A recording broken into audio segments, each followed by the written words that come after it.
नमस्कार, जय श्री राम। बहुत स्वागत है आप सभी का। मैं हूँ एस्ट्रोलॉजर अपर्णा शर्मा आप सभी के साथ। और आज का ये खास वीडियो रहेगा आने वाले साल 2023 के लिए।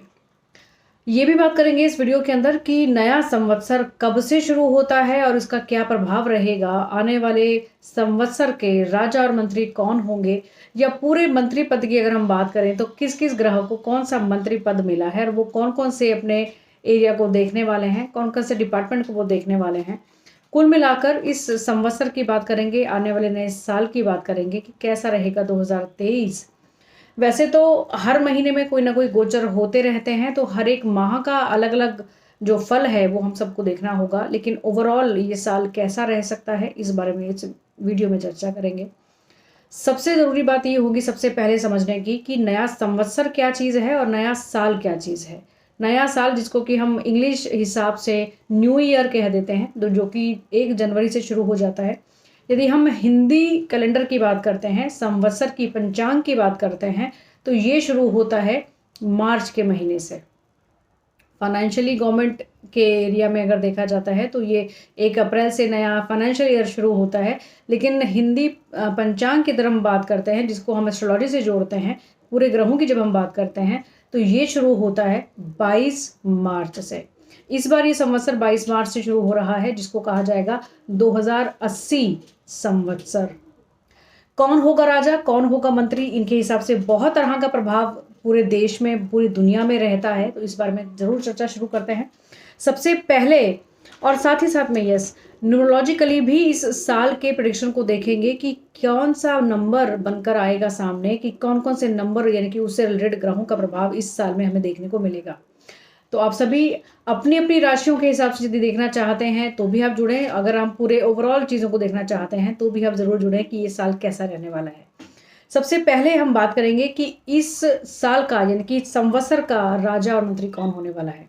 सबसे बढ़िया बात रहेगी कि इस बार का जो राजा है वो एक बहुत ही चुलबुला सा, एक अच्छा सा शुभ ग्रह है, जो है बुध। बुध को बहुत शुभ ग्रह माना जाता है। यदि ये किसी अच्छे ग्रह की युति में हो जाए, उसकी दृष्टि में हो जाए, तो इससे बढ़िया रिजल्ट को देने वाला ग्रह नहीं। बहुत जल्दी ये शीघ्र ही अपना प्रभाव देता है, चाहे वो आपकी कुंडलियों की बात करें या संवत्सर की बात करें।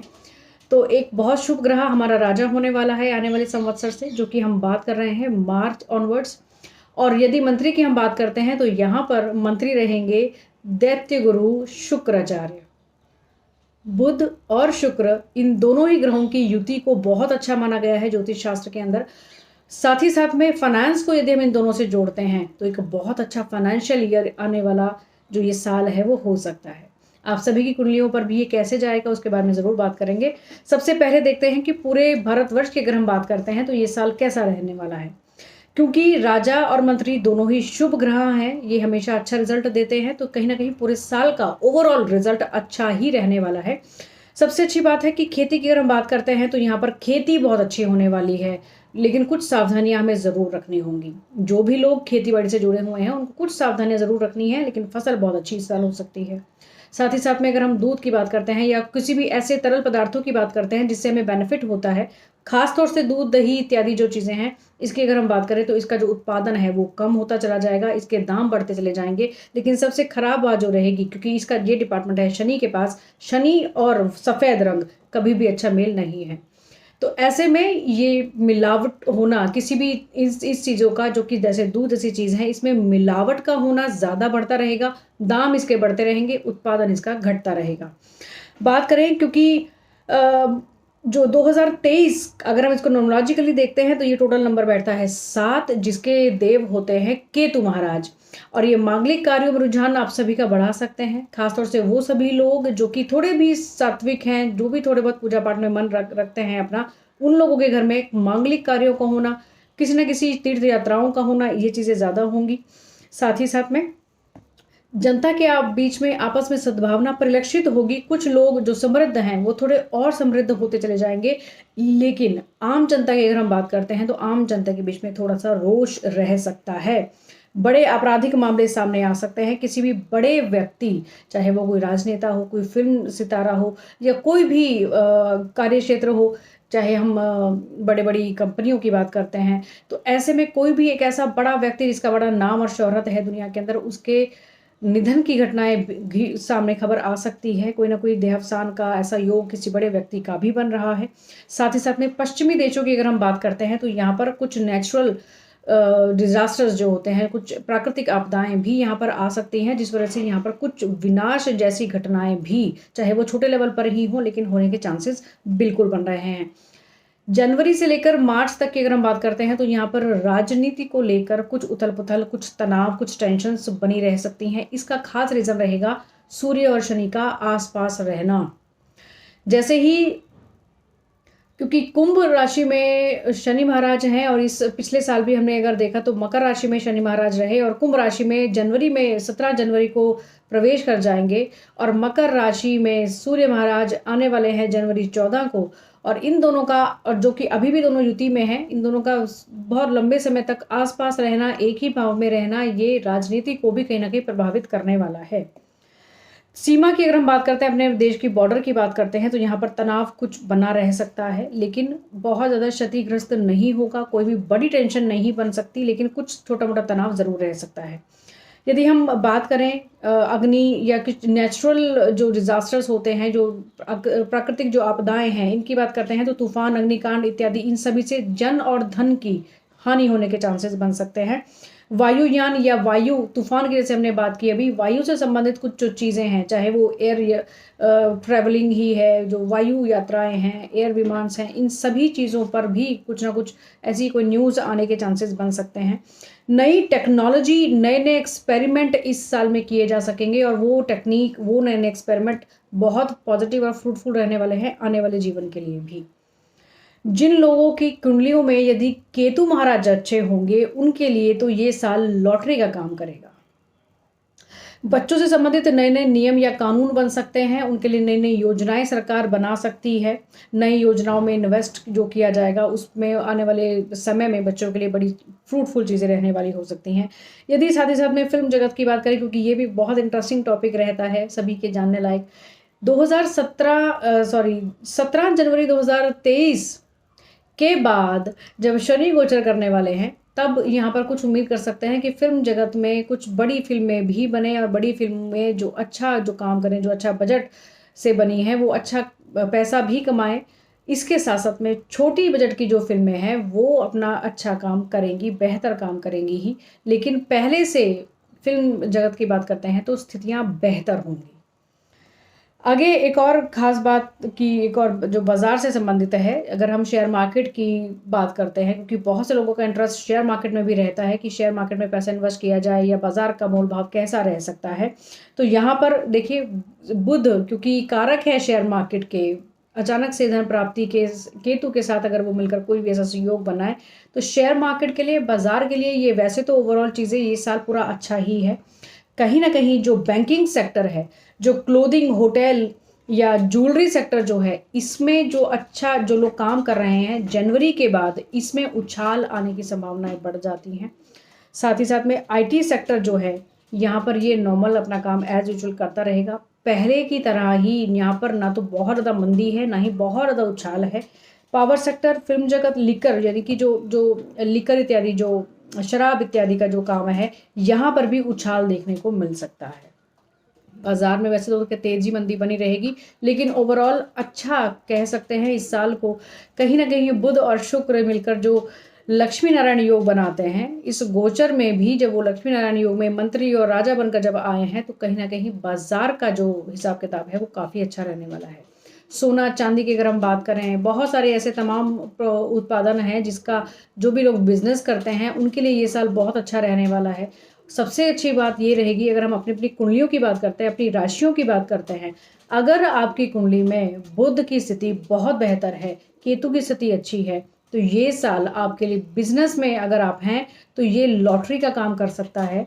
अगर कोई भी किसी भी प्रकार से बुध की स्थिति अच्छी ना हो, तो कुछ ऐसी रेमेडीज जो कि बड़ी कारगर हैं बुध को लेकर, वो इस साल में आपको ज़रूर कर लेनी चाहिए। खासतौर से वो लोग जिनका या तो लग्नेश बुध है अपनी हेल्थ की वजह से, जो व्यापारी वर्ग है यानी कि जो बिजनेसमैन है, उनके लिए भी कुछ रेमेडीज करना बेहद ज़रूरी हो जाएगा। और ख़ासतौर से वो लोग जिनकी महादशा यदि बुध की चल रही हो, तो ऐसे लोगों को ज़रूर बुध के कुछ उपाय ज़रूर करने चाहिए, क्योंकि ये सभी हम बात मानते हैं कि जो राजा है, जो जिसको पूरी पावर दी गई है, उसका सबसे ज़्यादा प्रभाव रहने वाला होता है पूरे वर्ष भर के अंदर। बुध अपने आप में वैसे तो वह बहुत ही शुभ प्लैनेट है, लेकिन इसको केवल सानिध्य, युति, साथ चाहिए होता है किसी भी शुभ प्लैनेट का। जैसे ग्रह के साथ ये बैठ जाए वैसा ही प्रभाव अपना देना शुरू कर देता है। तो एक बहुत ब्रीफ डिस्क्रिप्शन में ये भी जान लेते हैं कि बाकी के डिपार्टमेंट्स किस किस ग्रह के पास हैं। जैसे राजा बुध हो गए और मंत्री शुक्र हो गए। अगला जो फाइनेंस का जो डिपार्टमेंट है, वित्त मंत्रालय, किसको दिया गया है इस बार? वो दिया गया है सूर्य नारायण को। और आपको पता है कुंडलियों के अंदर अगर फाइनेंस में कहीं किसी भी तरह से संबंध सूर्य का बनता है तो ऐसे लोगों को आजीवन पैसों की कोई समस्या नहीं रहती, सोर्स ऑफ इनकम की कोई समस्या नहीं रहती है। चाहे वो पैतृक संपत्ति की बात कर लें, अपने कमाए गए पैसों की बात कर लें, तो सूर्य यहाँ पर फाइनेंस को देखेंगे तो इस साल में ओवरऑल कहा जा सकता है कि फाइनेंशियली चीज़ें मजबूत रह सकती हैं कंपैरेटिव टू 2020 और 21 और 22। अगली जो बात करेंगे, शनि महाराज इस बार देख रहे हैं हमारे एग्रीकल्चर डिपार्टमेंट को, यानी कि फसलें हमारी काफ़ी अच्छी हो सकती हैं। जैसे हमने पहले बात की कि फसलें काफ़ी अच्छी हो सकती हैं, लेकिन कुछ सावधानियां ज़रूर रखनी होंगी, ख़ास तौर से 2023 में 17 जनवरी के बाद। वर्षा की बात करें, डिफेंस की बात करें, जैसे हमने सीमा की बात की थी, भारतवर्ष की जो हमारा जो बॉर्डर है यहाँ की बात की थी कि थोड़ा बहुत यहाँ तनाव जरूर रह सकता है, लेकिन डिफेंस मंत्रालय इस बार दिया गया है गुरु महाराज को। तो गुरु महाराज जहाँ पर भी आ जाए उस चीज़ों में तो प्रॉब्लम वैसे ही नहीं हो सकती। लेकिन हाँ, जब भी ये शत्रुओं का नाश करने के लिए किसी त्रिक भाव में आते हैं तो ये इनकी पावर केवल और केवल वहीं पर रह जाती है, उन चीज़ों को शमन करने में ही रह जाती है, अपना बाकी का प्रभाव ये नहीं दे पाते हैं। तो कुछ थोड़ा बहुत तनाव यहाँ पर ज़रूर रह सकता है, लेकिन ओवरऑल चीज़ें कंट्रोल में रह सकती हैं। कुछ ऐसे रसीले पदार्थ जो कि चाहे वो हम लिक्विड की बात करते हैं, तो यहाँ पर शुक्र महाराज क्योंकि मंत्री हैं और साथ ही साथ में मंगल का सानिध्य भी उनको मिलेगा, तो यहाँ पर ये चीज़ें फ्रूटफुल रह सकती हैं। जैसे हमने लिकर की बात की, या लिक्विड में अगर हम मिल्क की बात, दूध की बात करते हैं, तो यहाँ पर वो चीज़ें बढ़ ज़रूर सकती हैं, उसका दाम ज़रूर बढ़ सकता है। जो ऐसे लोग जो इनका व्यापार करते हैं उनको मुनाफा ज़रूर रह सकता है, लेकिन इसका जो कंजम्पशन की अगर हम बात करेंगे तो यहाँ पर ये नेगेटिव इफेक्ट ही देगा, क्योंकि शनि, शुक्र और मंगल कुछ चीज़ों के लिए तो अच्छे हैं, लेकिन इनका जो प्रभाव है वो कभी कभार बहुत नेगेटिव भी होता है। ये वो सभी तमाम जानकारी थी जो कि आने वाले इस साल के लिए है, इस संवत्सर के लिए है। अब एक बार में ये भी जान लेते हैं कि इस साल में ढैया और साढ़े साथी किन किन राशियों पर रह सकती हैं और हर एक राशि का क्या फलादेश रहेगा, क्या आने वाला ये साल आप सभी के लिए रहेगा। एक एक राशि के बारे में ये वीडियो बहुत लंबा ना हो जाए तो अगले वीडियो में ज़रूर बात कर लेंगे, पार्ट 2 में। उसको भी आप ज़रूर देखिएगा, शेयर ज़रूर कीजिएगा। तो सबसे पहले बात कर लेते हैं साढ़े साथी की। तो साढ़े साथी मकर, कुंभ और मीन, ये 3 राशियां हैं जिनकी साढ़े साथी समय में रह सकती है।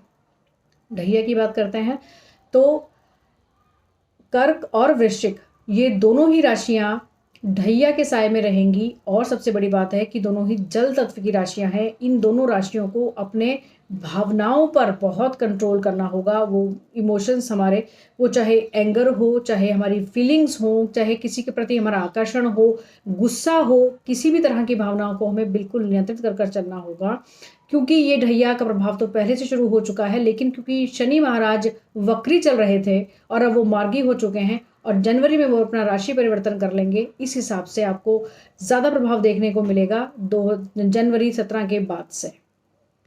तो ये 2 राशियां हैं जिन पर ढैया रह सकती है। और एक एक राशि के बारे में आने वाले वीडियो में ज़रूर चर्चा करेंगे कि मेष से लेकर मीन तक ये साल कैसा रह सकता है। संवत्सर मार्च से शुरू होगा और जनवरी से मार्च तक का पीरियड कैसा रहेगा। आज के लिए आज्ञा दीजिए, अगले वीडियो में आपसे ज़रूर मुलाकात होगी। नमस्कार, जय श्री राम।